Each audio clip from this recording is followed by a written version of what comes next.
Hello everyone, I'm Andrew Munhank with the Henderson County Department of Public Health. And I'm Victoria Cortez, Emergency Management Planner and Preparedness Coordinator for Henderson County. Have you ever thought about, preparing for an emergency? It's very important to keep in mind. Victoria is going to show us how to build an emergency supply kit.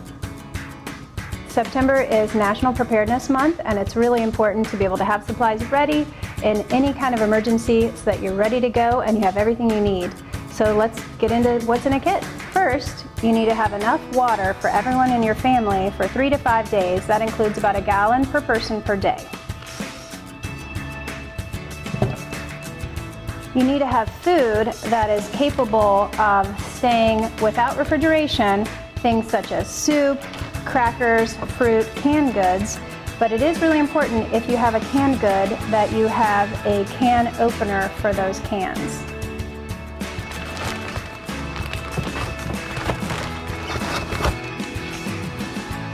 Next, it's really important to have cell phone chargers so that you can charge your phone. Weather radio.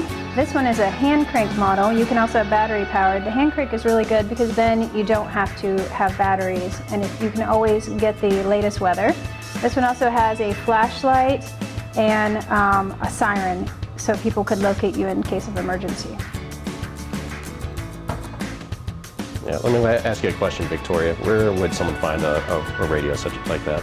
That's a really good question. You can find them at most sports stores or Walmart, but you can also find it on Amazon. It's really important to have flashlights or some type of light that you can have, and have extra batteries for your flashlights. Having a first aid kit is very imperative because you never know what might happen. You might just need a Band-Aid, or you might need something more.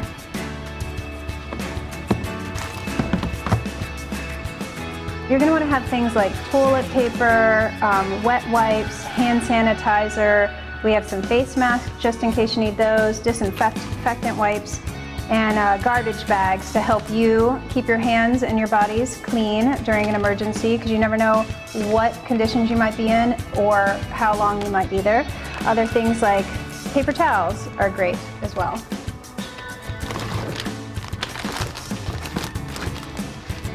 Along those same lines, you're going to need disposable plates, cutlery, and cups. And here's our little can opener for those cans. You'll want to have some tools as well for the kit. Things like duct tape, waterproof matches, and a large pliers that you could turn off water inside of your house in case you have issues with that. It's really important to have bedding, such as a blanket, sleeping bags, things like that, that you can stay warm in case your power goes out. And a change of clothes. We suggest having long sleeve pants and shirt to keep you warm, especially in Western North Carolina, where it can be very cold if the power goes out.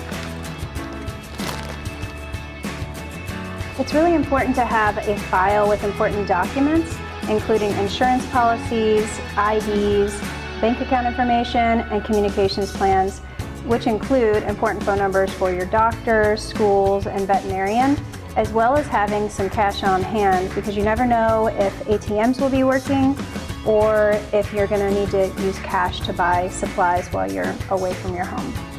Some other really important items to add are maps, in case you might have to take alternative ways away from your house that you're not accustomed to. Any kind of medications that you might need for days at a time. And then other things to consider that might go in your kit is food and water for your pet. You also may need supplies for infants and babies, like diapers and formula. And if you have an aging population, it's important to care for all of their needs as well. Wow, Victoria, that looks like a lot of stuff. Why is it important that people keep all this supplies in mind when preparing for an emergency?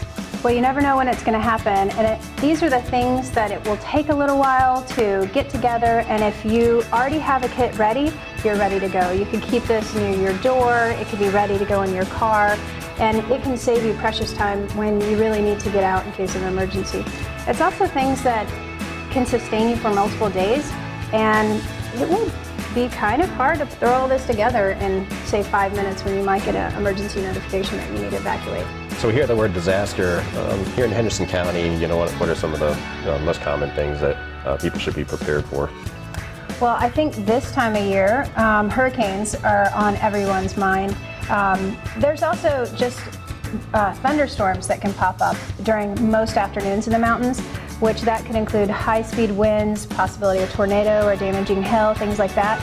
And in some of those circumstances, especially if you don't have a structure that is very strong, like say you live in a trailer, that is not a really great space to withstand a tornado. So you really need to go to a strong structure where you can get in the basement or interior part of the house.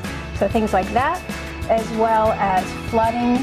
Sometimes we've experienced landslides from flooding here in the mountains, and in those circumstances people haven't been able to get to their home for days. So severe weather, of course, which includes all of those, as well as winter weather, where we're at in case of snow. I know a couple of years ago we had about 15 inches of snow, and we were unable to get to certain people for a number of days. So this kit could go with you. This kit could also stay at home and keep you sustained for those amount of days. Thank you, Victoria, for all this information. For more information on how to build an emergency supply kit, you can visit ready.gov or visit our website, HendersonCountyNC.gov/EM.